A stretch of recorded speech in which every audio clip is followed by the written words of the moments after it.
오늘은 포스트 코로나 자산 관리와 투자, 포스트 코로나 시대에 자산 관리 어떻게 할 거냐, 그리고 투자 어떻게 할 거냐에 대해서 조금 구체적으로 들여다볼 거예요. 많은 분들이 또 이제 자산 관리뿐만 아니라 투자에 대한 관심이 있기 때문에 이런 내용으로 강의를 할 수 있게 돼서 제 입장에서는 상당히 좀 흐뭇합니다. 예. 그러면 바로 세 번째 강의 시작하도록 할게요.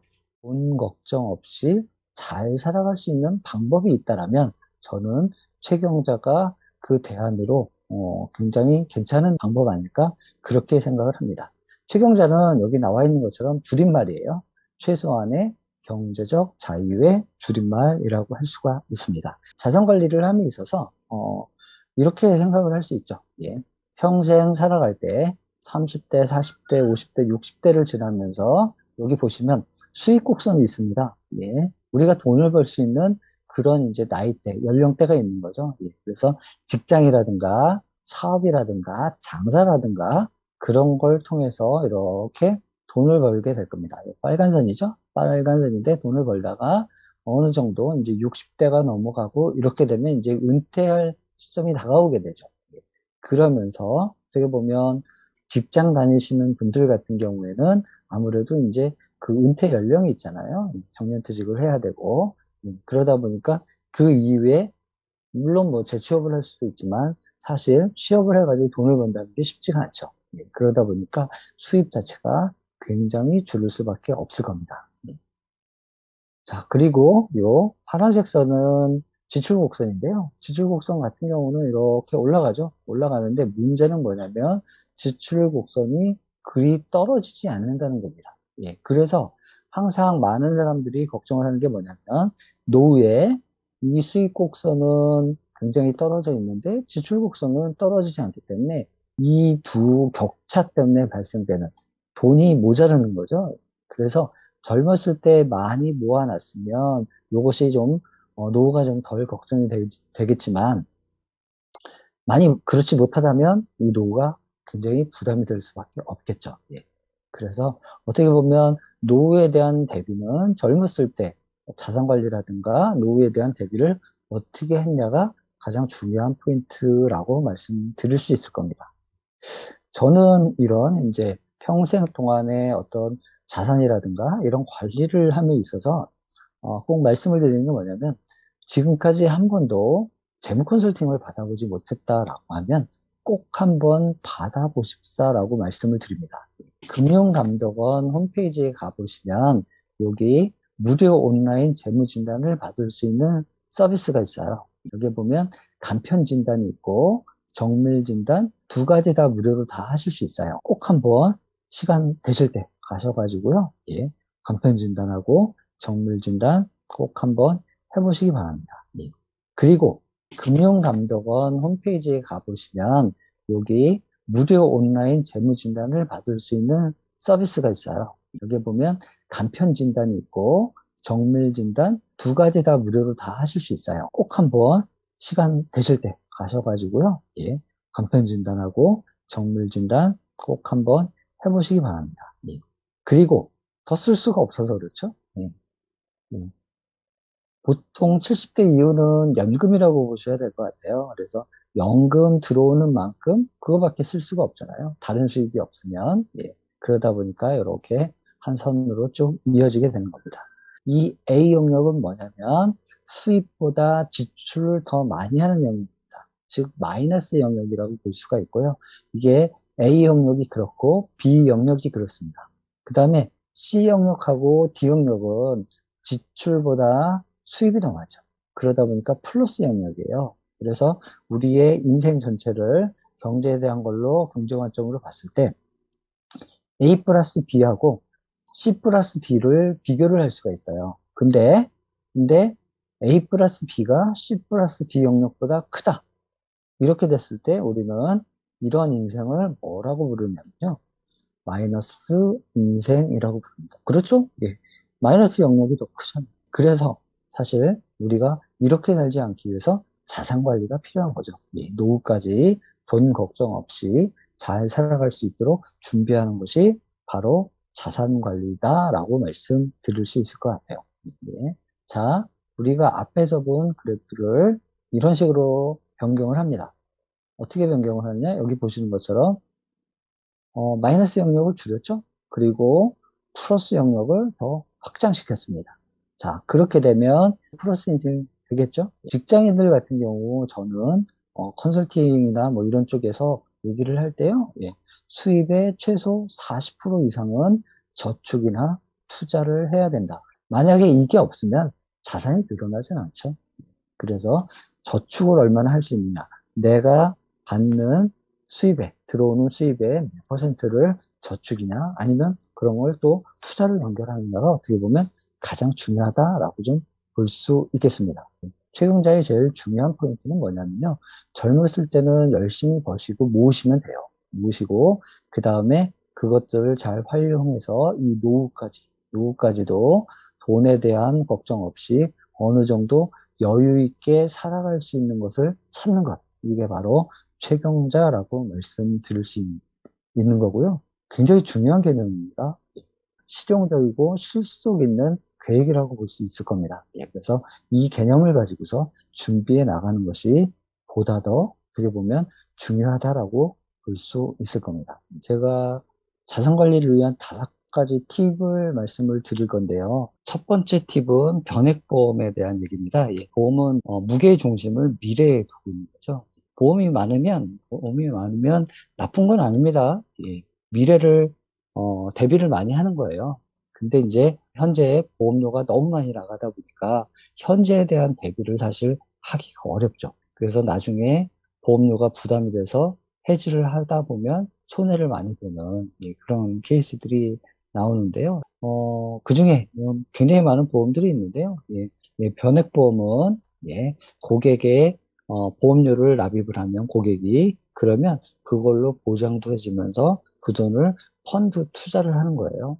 그러면 사업비라는 게 있습니다. 보수나 수수료 이런 개념이라고 보시면 돼요. 주식시장이 좋으면 그렇죠? 펀드 수익이 많이 나겠죠? 그러면 변액보험도 괜찮을 겁니다. 예. 근데 주식시장이 앞으로 나빠질 것 같다. 그러면 더 떨어질 가능성이 있거든요. 그래서 그거를 보고 판단을 하셔야 된다.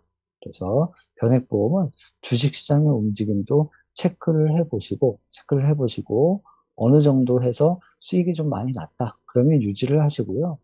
그다음에 손실이 앞으로 계속해서 커질 것 같다. 그러면 뭐 어쩔 수 없이 해지하는 것도 방법이라고 볼 수 있을 것 같습니다. 두 번째, 파생 상품에 대해서 좀 말씀을 드릴 건데요. 예, DLF라는 게 있어요. 예, 파생 결합 펀드.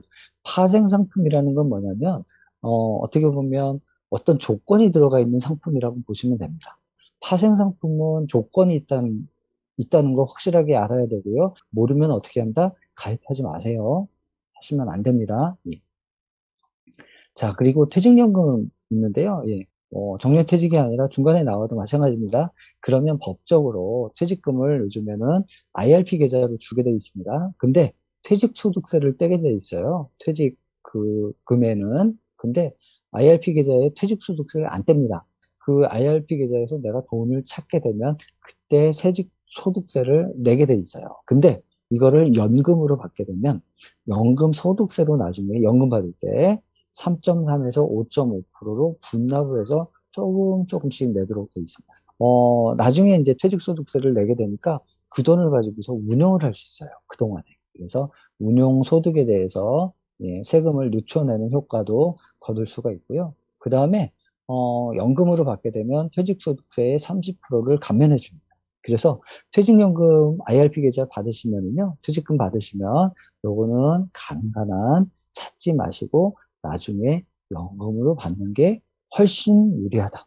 네 번째 팁, 종신보험인데요. 종신보험은 사망 또는 중대 상해 시에만 계약 금액을 수령할 수 있도록 만든 상품이죠. 사망하거나 큰 상해, 사고가 났을 때만 좀 큰 금액을 받을 수 있고, 나머지 일반적인 경우에는 거의 보험으로서 보장을 받기가 좀 쉽지 않은 그런 상품이라고 볼 수가 있을 겁니다. 처음에 종신보험이 나왔을 때는 내 가족을 위해서 내가 사망한 후에도 돈이 나오니까 그 돈으로 좀 경제적으로 여유 있게 살았으면 좋겠다라는 그런 마음에서 종신보험을 많이 들었는데 그게 지나고 나서 사람들이 뭐라고 생각을 했냐면 죽어서 나오면 뭐하냐. 살아있는 동안에 더 맛있는 거 먹고 같이 놀러 다니고 즐거운 시간 보내는 게 더 중요한 거 아닌가라고 해서 종신보험에 대한 인기가 시들해졌죠. 예. 종신보험 힘드시다고 지금 깨실 필요 없고 손해 많잖아요. 깨지 마시고 그냥 가지고 계시다가 나이가 들어서 그때 필요하실 때 활용하시면 됩니다. 마지막 다섯 번째 팁은 달러 금투자인데요. 예.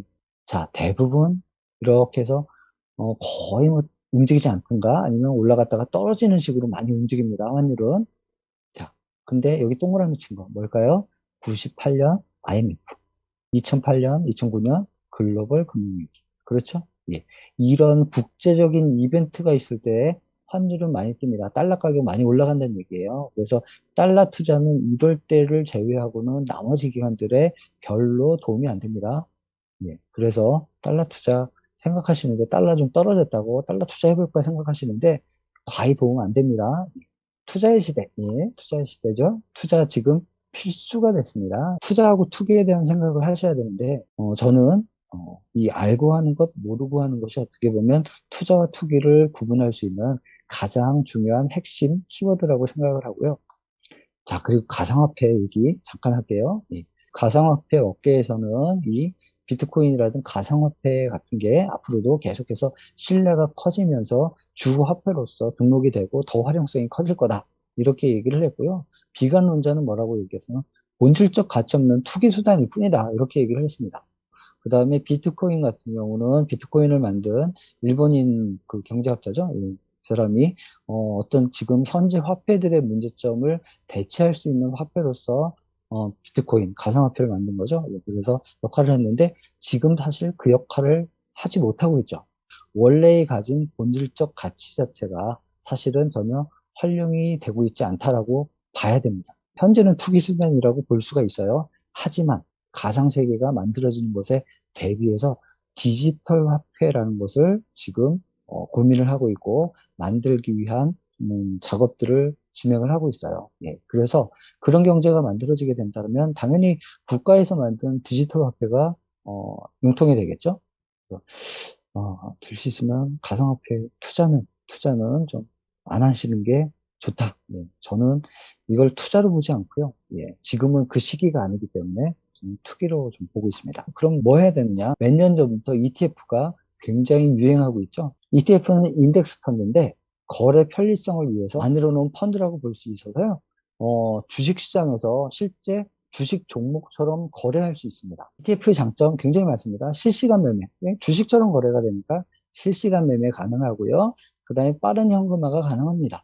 주식이 이틀 후에 현금으로 들어오거든요. 주식하고 똑같습니다. 예. 그 다음에 필요한 금액만큼 현금화할 수 있어요. 내가 요거 10주를 가지고 있다. ETF 10주를 가지고 있다. 근데 한 주가 뭐 2만 원이다. 그러면 20만 원이잖아요. 근데 10만 원 정도 필요하다. 그러면 5주만 팔면 되죠. 예. 자, 매우 저렴합니다. 펀드라 그랬죠? 펀드 보수가 굉장히 쌉니다. 타이거 200 같은 경우는요, 어, 연 보수가 0.05%예요. 그만큼 신경 안 쓸 정도로 굉장히 싸다라고 볼 수 있고요. 별도 수수료 없습니다. 그리고 배당 현금으로 받으실 수 있고요. 매일 거래 내역이 공개되기 때문에 굉장히 투명하다라고 볼 수가 있습니다. 자, 그래서 실패하지 않는 투자법 찾아보게 되면 세 가지 정도로 압축할 수 있습니다. 실패하지 않는 투자법 세 가지인데요. 첫 번째, 대형 무량주 장기 투자. 두 번째, 인덱스 펀드 장기 투자. 세 번째, 자산 배분 투자. 굉장히 중요한 거, 실패하지 않는 투자 중요하고요. 중요하고, 그 다음에 5% 정도 수익률이라도 그것을 꾸준하게 하다 보면 장기적으로 봤을 때는 굉장히 큰 수익률이 됩니다. 복리 투자기 때문에 그렇고요. 네, 그래서 그것을 생각하시면 되고 실패하지 않는 투자법으로 좀 추천해 드릴 만한 거는 인덱스 펀드, 그렇죠? 그리고 또 하나는 이제 자산 배분 투자법. 요거를 공부하셔서 잘 활용하시면 좋을 것 같습니다. 그리고 자산 관리에 대해서는 최경자 잘 생각하셔서 준비하시면 될 것 같고요. 그다음에 팁으로 몇 가지 말씀드린 것도 있죠. 그거 잘 활용하시면 될 것 같습니다.